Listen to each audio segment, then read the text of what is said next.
We just had a great program. We had Angelo Exarchos. He was a purple belt under Renzo Gracie.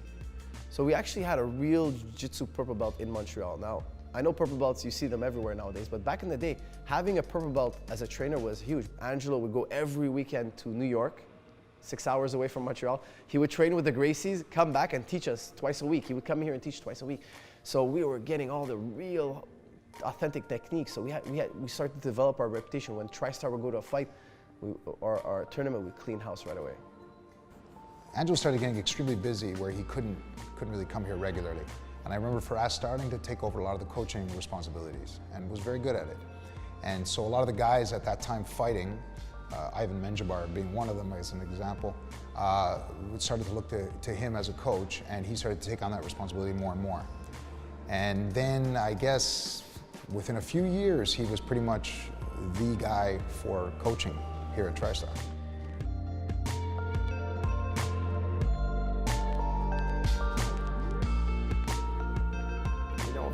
Firas always been in the group. Obviously, he's amazingly skilled. He could have fight if he wanted to. I believe he would have been a world-class fighter. But Firas always has something that nobody had in the group. He always been more intellectual than every one of us. He always been more prone to detail. He's very, very smart academically.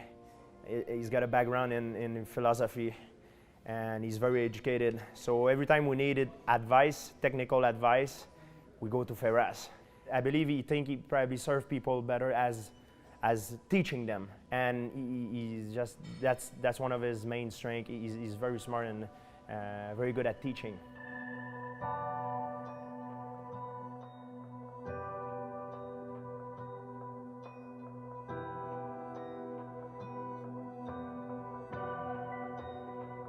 In Montreal early on, we had a promotion called TKO, and if you look at that promotion, it was a very key promotion. It was headed by Stéphane Patry to develop MMA in Montreal, in Quebec. Why? Because so many UFC fighters came out of that promotion. We were cultivating our skills to compete in that show, right? So it gave us an excuse we had a date, we had a book date. You have a fight in 3 months. Well, guess what? You're going to train overtime. You want to shine on that night.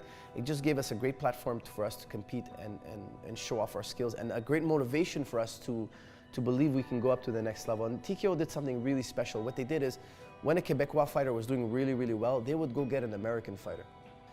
And David Loiseau was the first fighter to take on an American fighter. So you have a small gym. The gym was half this size, you know, way less members, way less people doing MMA. And we were just a handful of guys training every day. And one day, after Dave won a series of bouts, he was matched up with someone called Jesse Jones. Jesse Jones was a world champion in TKO, and it was a Quebecois fighter versus an American fighter. And in our minds, that was huge. You know, America is it's so big, it's so strong, so powerful, so many great boxers, wrestlers, martial artists, and from the Militich camp, no less. You know, so this is a brand name of MMA. So we were taking on a giant here. And it was the first time one of our fighters took on an American for a world title as well. And it was just a spectacular fight.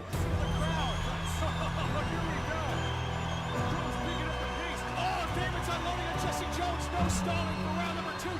Takedown. There you have it. Guys, it's over. David Loiseau became world champion that night and beat an American fighter from the Militich crew, a brand name. So TriStar really had broken through that night, and people started to recognize us more in Montreal, know who we are, and the gym started getting a lot more popular after that.